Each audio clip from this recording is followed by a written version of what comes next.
Hi, it's Alfredo. For language learners, motivation is extremely important. Without motivation, there will be no progress. Some of you have been trying to learn English for a long time.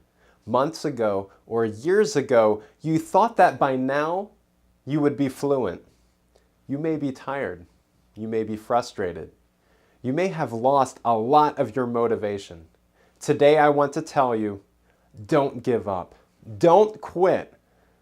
I'm excited to present another part of my interview with Matthew Weathers, an English teacher in Asia. In the first part of the interview, Matthew and I talked about getting the confidence to talk with a native English speaker.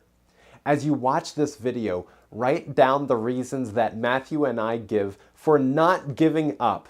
Watch the entire video because at the end, I have a question for you to answer.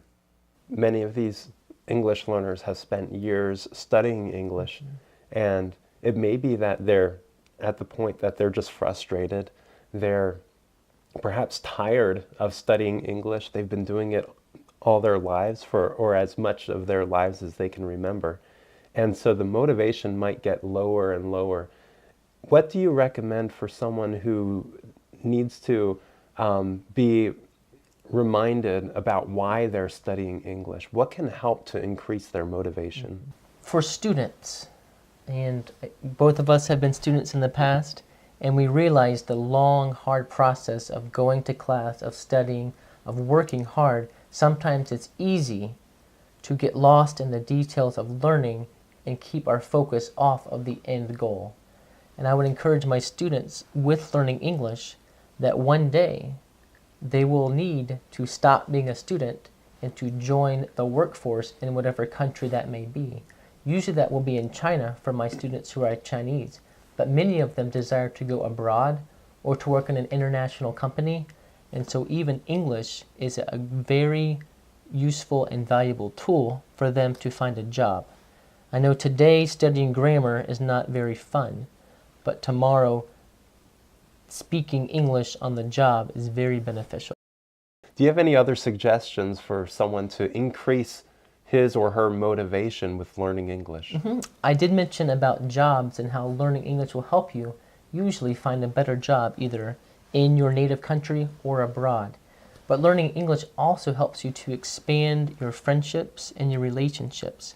I have many friends who are Chinese, but if they did not know English and I did not know a little bit of Chinese, we could not be friends very easily. But since they have learned English relatively well, we can be friends. And if I need something or they need something, we can communicate and we're able to help one another. And with a student who knows English, when they help me or if they help another native English speaker who does not know Chinese very well, that gives them a big feeling of satisfaction and joy in helping other people.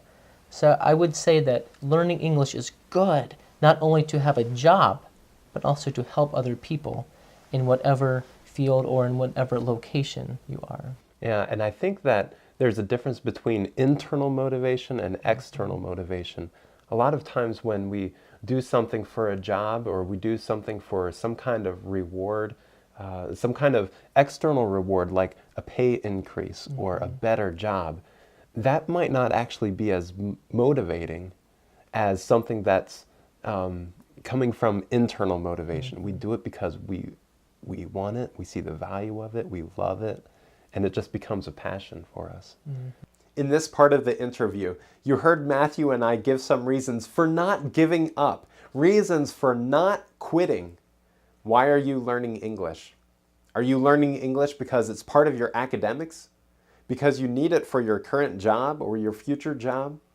Because you want to improve relationships or make new relationships? Or are you learning English because you just enjoy learning English? Is learning the English language a hobby for you?